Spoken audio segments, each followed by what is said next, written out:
Steps in marketing research procedure किंवा त्याला आपण प्रोसेस असं म्हणूया. त्याचे आपण 4 पॉईंट्स बघितलेले होते. Selecting the research topic, defining the research problem, deciding objectives of research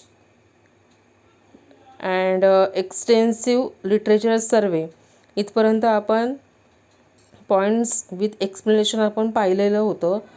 ह्या व्हिडिओमध्ये आपण नेक्स्ट 4 पॉईंट आहेत ते बघूया. Developing hypothesis, deciding research design, deciding sample design and data collection.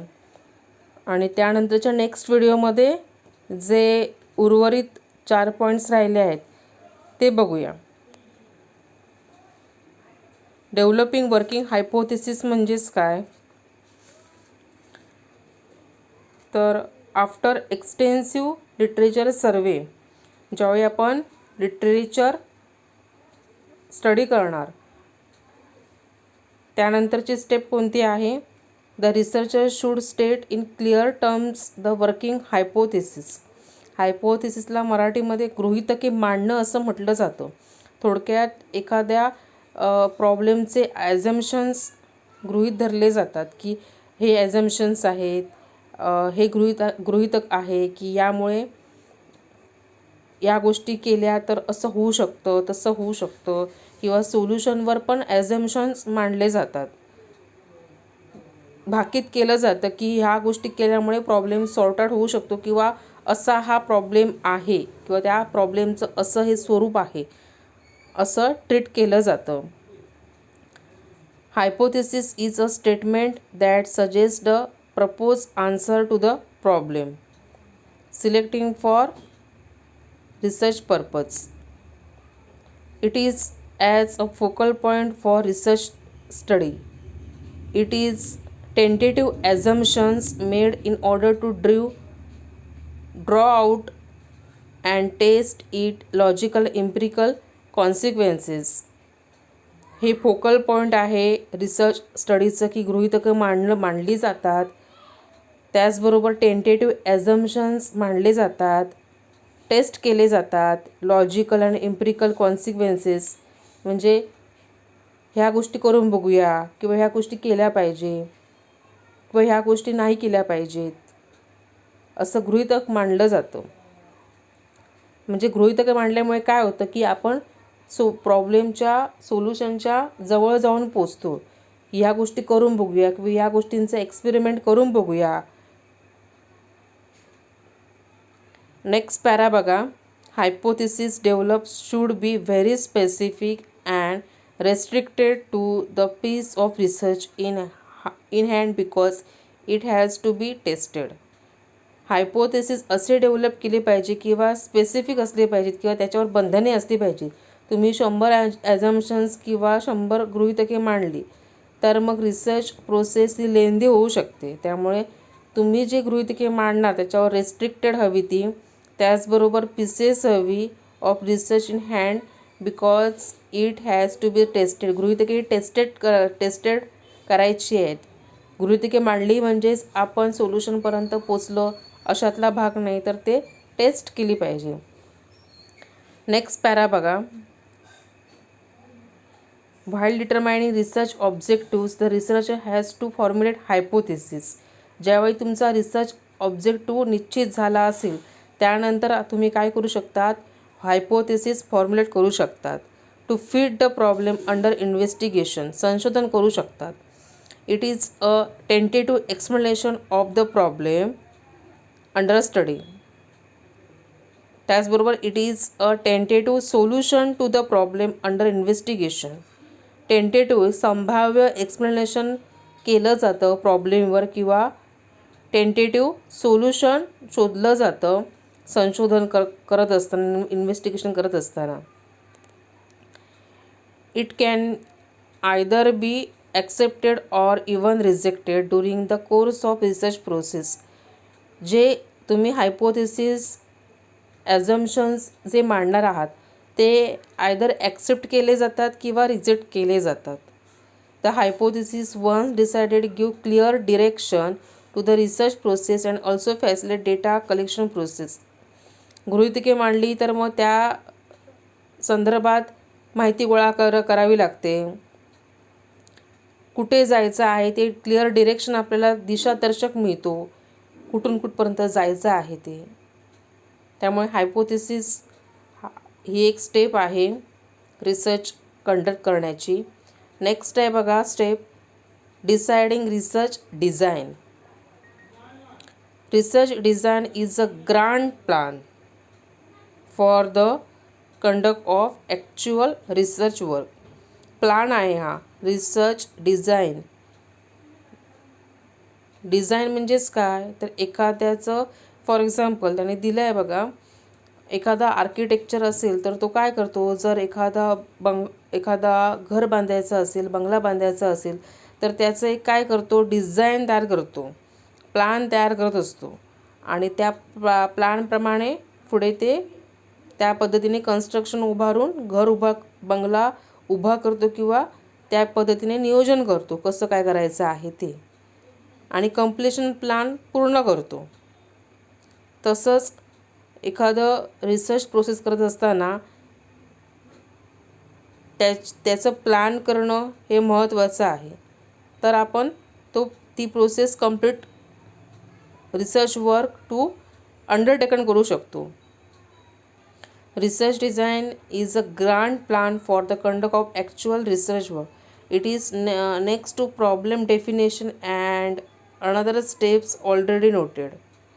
Research design हे जे वाक्य मी वाचते ते तुम्हाला पुस्तक संपेपर्यंत रिसर्च डिझाईनचं क्वेश्चन आल्यानंतर हे तुम्हाला जी मी लाईन वाचते ती तुम्हाला बघायला मिळणार की research design is a blueprint of the whole research activity.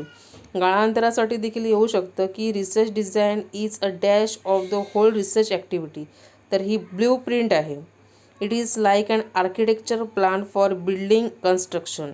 The actual construction work will be as per the plan prepare. तसंच सिमिलरली काय आहे, तसंच जसं कन्स्ट्रक्शनचं वर्क करताना प्लॅन महत्त्वाचा असतो, प्लॅन करावा लागतो, प्रिपेअर करावा लागतो तसंच similarly the research prepares complete plan of his project and accordingly the whole research process moves. त्याचप्रमाणे होल रिसर्च प्रोसेस त्या पद्धतीने वळवली जाते.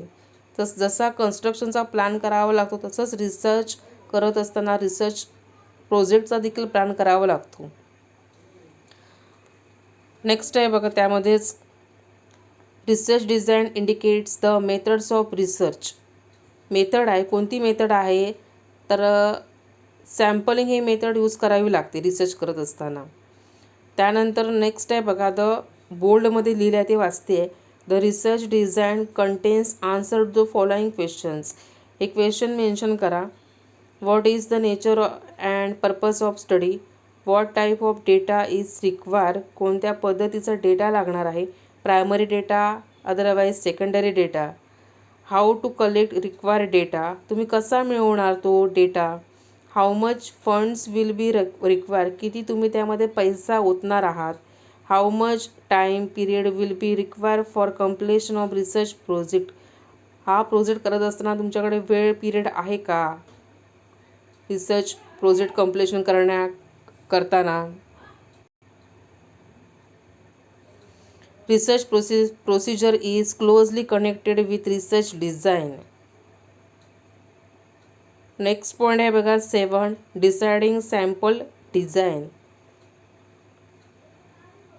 Data act as the foundation of research work. Data are normally collected from representative sample and not from the whole university. तुम्ही पूर्ण एखादा research करत असाल तर पूर्ण पॉप्युलेशन घेऊ शकत नाही, तर तुम्हाला त्यामधलं सॅम्पल घ्यावं लागणार. समजा 100% लोकसंख्या असेल तर त्यातलं 10% तरी तुम्हाला घ्यावी लागणार लोकसंख्या आणि त्या पद्धतीने Sampling techniques is used extensively in business research as this technique is quick, economical and gives reliable data for research purpose. Sampling technique काय आहे हे यूज केलं जातं बिझनेस रिसर्चमध्ये. आणि हे टेक्निक कसं आहे, क्विक आहे, इकॉनॉमिकल आणि gives reliable data for research purpose. Sample is a small representative group selected from total population for intensive study purpose. For this sample design needs to be 10% of total population or even मोर.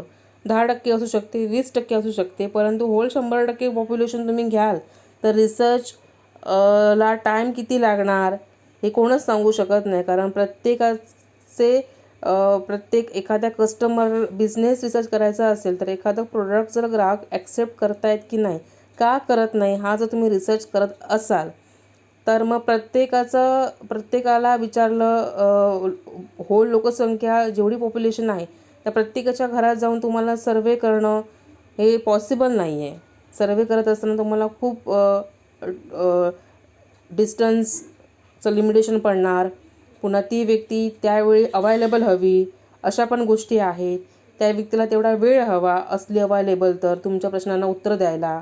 त्यामुळे research conduct करणं ही साधी गोष्ट नाही आहे. त्यामुळे hole population घेण्यापेक्षा त्यातली 10% किंवा 20% पॉप्युलेशन घेऊन सर्वे कंडक्ट केला जातो. नेक्स्ट पॅरा बघा. Sample design selected should be adequately representative in character. It must act as fair representative of the total population. खरी लोकसंख्या घेतली जाते कारण रिसर्च करायचं असल्यामुळे खोटं नाटक करून रिसर्च प्रोसेस जर आपण करायला घेतली तर नेमकं प्रॉब्लेमचं सोल्युशनच सॉर्ट आउट होणार नाही, अधिक प्रॉब्लेम क्रिएट होतील. त्यामुळे अपेक्षित यश बिझनेसला मिळू शकणार नाही. त्यामुळे फेअर त्याने रिप्रेझेंटेटिव्ह ऑफ टोटल पॉप्युलेशनमध्ये घेतली पाहिजे. नेक्स्ट आहे बघा 8 data collection. Data collection steps in a research process moves the research process from planning stage to implementation stage. Planning करण्यासाठी तुम्हाला डेटा थोडाफार हवाच आणि इम्प्लिमेंटेशन म्हणजे प्रात्यक्षिक करत असताना, ऑब्झर्वेशन म्हणा, एक्सपेरिमेंटेशन करताना तुम्हाला डेटा लागतोच. डेटाशिवाय तुम्हाला रिसर्च कंडक्ट करताच येणार नाही. मग हा डेटा कोणता असतो तर प्रायमरी डेटा असतो आणि सेकंडरी डेटा असतो. प्रायमरी डेटा हा इझिली अवेलेबल नसतो, तो जाऊन प्रात्यक्षिक त्या ठिकाणी घ्यावा लागतो. आणि सेकंडरी डेटा हा रेडिली तुम्हाला अवेलेबल असतो. Are to be collected as per the method selected for data collection. The data collection methods include. आता डेटा कसा कलेक्ट केला जातो. Data methods include observation method, निरीक्षण केलं जातं, पर्सनल इंटरव्ह्यूज घेतले जातात, टेलिफोन इंटरव्ह्यूज घेतले जातात आणि सो ऑन, आणि इतरही कोणती माध्यमे वापरली जातात जेणेकरून डेटा कलेक्ट करता येईल. If mail survey method is selected, questionnaires will be send by post of respondent. जर मेल सर्वे मेथड यूज केली असेल तर क्वेश्चनरीज काढावी लागते आणि रिस्पॉन्डंट म्हणजे जी पॉप्युलेशन आहे त्यांना रिस्पॉन्डंट असं म्हटलं जातं. म्हणजे जे प्रतिसाद देणारे आहेत तुमच्या आन्सरला त्यांना क्वेश्चनरीज तयार करावी लागते. मेल सर्वे मेथड तुम्हाला करायचं असेल तर, त्या पद्धतीने डेटा कलेक्ट करायचा असेल तर. If personal interview method is selected, interviews are arrange through trained interviewers for data collection. जो इंटरव्ह्यू घेणार त्याला इंटरव्ह्यूअर्स म्हटलं जातं, तो ट्रेन हवा. जर तुम्ही पर्सनल इंटरव्ह्यू घेणार असाल तर त्याला प्रश्न सुचले पाहिजेत इंटरव्ह्यू घेताना. Data collection should be reasonably quick and data collected should be reliable, adequate, complete in all respect. Data collect करताना हा रिजनेबल हवा, क्विकली तो मिळाला पाहिजे. Data collected should be reliable, खरा असला पाहिजे, ॲडिक्वेट, अचूक असला पाहिजे आणि पूर्णतः असला पाहिजे इन ऑल रिस्पेक्ट. नेक्स्ट बघा, मी बोल्ड केला आहे रेड पेनमध्ये. For data collection suitable questionnaires will have to be prepare. Necessary care should be taken in order to prepare ideal questionnaires so as to collect required data easily, quickly and correctly. तुम्हाला जर data खरा suitable हवा तर तुमच्याकडे ती ideal questionnaires हवी जेणेकरून तुम्हाला easily, quickly and correctly answer मिळतील. Questionnaires techniques of data collection is use in field surveys. ज्यावेळी तुम्ही फील्ड सर्वे करणार त्यावेळी तुम्हाला क्वेश्चनरीज टेक्निक्स हा उत्तम पर्याय आहे. नेक्स्ट बघा, for research primary data and secondary data are require. Data collect करताना तुम्ही प्रायमरी करताय किंवा सेकंडरी करताय त्या पद्धतीने तुम्हाला डेटाची आवश्यकता असते. Primary data are collected through survey, observation, personal interviews or through schedules. आणि secondary data available publish form, for example census report books, periodicals, journals, newspaper, publish reports etcetera. Data collection is major lengthy, costly and responsible step in a research process. हे fill in the ब्लँकसाठी येऊ शकतं, त्यामुळे हे जे sentence आहे ते महत्त्वाचं आहे. नेक्स्ट जे 4 राहिले आहेत लास्ट, त्याचा नेक्स्ट व्हिडिओ मी करते आणि सेंड करते. ठीक आहे, थँक्यू.